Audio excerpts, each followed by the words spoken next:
સરકારની આદિવાસી વિસ્તારોમાં આવેલી એકલવ્ય સ્કૂલના બાળકો અને સમસ્યાઓથી પીડિત હોવાના આક્ષેપ સાથે આમ આદમી પાર્ટી દ્વારા મુખ્યમંત્રીને સંબોધેલ આવેદનપત્ર પાઠવવામાં આવ્યું। ગુજરાત સરકાર દ્વારા શાળાઓમાં વિદ્યાર્થીઓને અનેક ગણી તકલીફો ભોગવવાનો વારો આવ્યો હોય તેમ ગુજરાતમાં અભ્યાસ કરાવતા શિક્ષકોને પૂરતું ગુજરાતી વાંચતા લખતા કે સમજવામાં મુશ્કેલી થતી હોય, આથી વિદ્યાર્થીઓને મુશ્કેલીમાં સતત વધારો થતા આમ આદમી પાર્ટી ભરૂચ દ્વારા મુખ્યમંત્રીને સંબોધીને એક લેખિત આવેદનપત્ર પાઠવવામાં આવ્યું છે, જેમાં જણાવ્યું છે કે એકલવ્ય શાળાઓમાં અભ્યાસ કરતા બાળકોનું ભાવિ જોખમાય તેવી સ્થિતિમાં મુકાયું છે।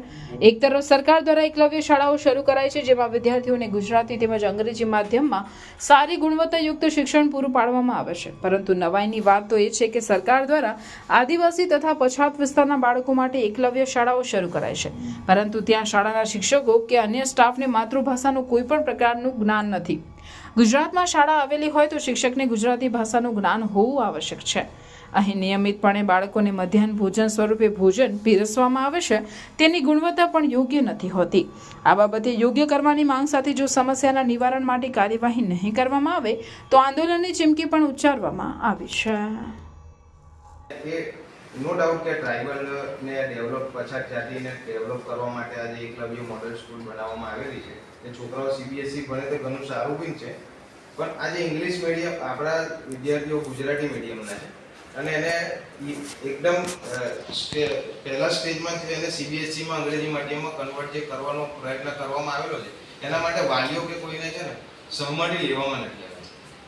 તો આ જે ભૌગોલિક પરિસ્થિતિથી અજાણકાર આપણા શિક્ષકો જેમને ગુજરાતી આવડતું નથી ભૂલી શકતા નથી સમજી શકતા, તો એના કારણે વાલીઓને બી અજાણ છે ને એના કારણે પછાત જાતિને ડેવલપ કરવા માટે જે આ સરકારે કદમ ઉઠાવેલું છે એનું યોગ્ય વહીવટ થાય એવું લાગી નહીં રહ્યું ને ભવિષ્ય આ છોકરાઓનું બગડે એવું છે। આ બાબતે અમારા આગેવાન અને અમારા ધારાસભ્ય શ્રી ચૈતરભાઈ હમણાં જ એક શિક્ષક એક સ્કૂલ છે તેની મુલાકાતે ગયેલા, તો એમાં છે ને 116 છોકરાઓને ફૂડ પોઈઝનિંગ થયેલું। એની જાણકારી મેળવીને તો ખબર પડી કે આનો કોન્ટ્રાક્ટ જે કેટરિંગનો કોન્ટ્રાક્ટ આપવામાં આવ્યો છે ને એ મહેસાણાના એક કોન્ટ્રાક્ટરને આપવામાં આવ્યો છે અને એ કોન્ટ્રાક્ટ જે આપવામાં આવ્યો છે